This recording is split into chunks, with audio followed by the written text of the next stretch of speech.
So my husband told me that he doesn't love his stepson and that most of the time he doesn't even like him. And what do you know? Now we're getting divorced. Let's talk about parenting for one moment. My soon-to-be ex-husband and I have been together for over 10 years and my son is 11 years old. So it's not that just a couple of years that my soon-to-be ex-husband has been around. He has seen first steps, first words, first day of kindergarten, first day of every single grade. He's seen big milestones. He's watched sporting games. He has watched this kid grow up. And my son is a really good kid. And I know that a lot of mothers say that, but I really mean it. My son has manners, please and thank you. He's very sweet. He never argues with me. He is so kind, so intelligent, and so emotionally mature.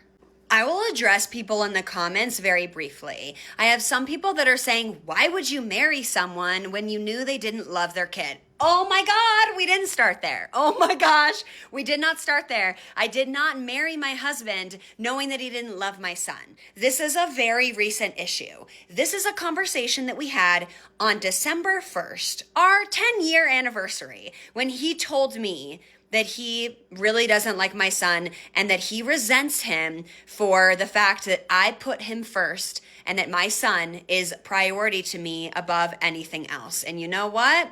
That's okay because that's never going to change. So on December 1st, when we had that conversation, that's when I knew I was done. Okay, that's when I knew I was finished. I'm like, I'm so gone. Like, you don't love this child that you have raised kind of for 10 years, this kid that you've seen grow up, this kid that is a direct reflection of me because I have poured everything in my life into raising him properly. You're going to tell me that you don't love him and that you want me to put you, a 33-year-old man, first over raising an 11-year-old boy. Absolutely not.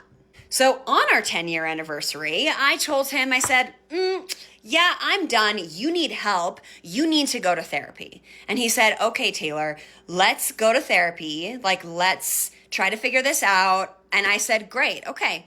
January is your month. You have to hire the therapist, book the appointment. You know my schedule with work. Just tell me when to be there and I will be there. But this is your time to shine. If you want to repair this, then you can do all of the things for therapy. Do you think he did any of that? Ladies, do you think he did any of that? No. Now, I realize that everyone does parenting differently. And I'm not saying that my way is the right way or the wrong way. I don't know that there really is like a hard line of right and wrong way of parenting.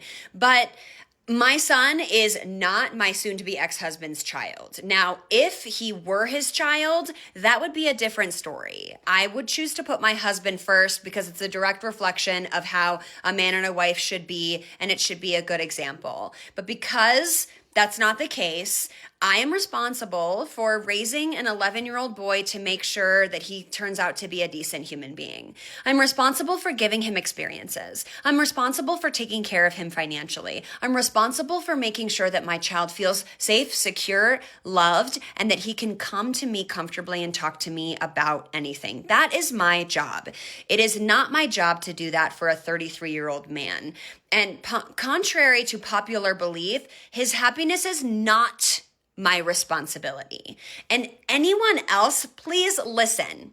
Ladies, gentlemen, everyone, your partner's happiness is their responsibility. The way that they feel about life and walk through life is a direct reflection of the work that they put in, what goes through their mind on a daily basis. And while you're there to support them as a partner, their happiness, general in life, is not your responsibility. My 11-year-old child is 100% my responsibility, and I'm going to take that to the grave. Like I believe that fully, entirely, wholeheartedly. So I will never put a man above my 11-year-old child. And the next person I find, not that I'm really even thinking about that at all, will understand that and will understand what I've been through, or I will not be with anyone else. Because ultimately, I feel like all I really need right now is my son. He needs me and I need him, and that's just kind of where I'm at.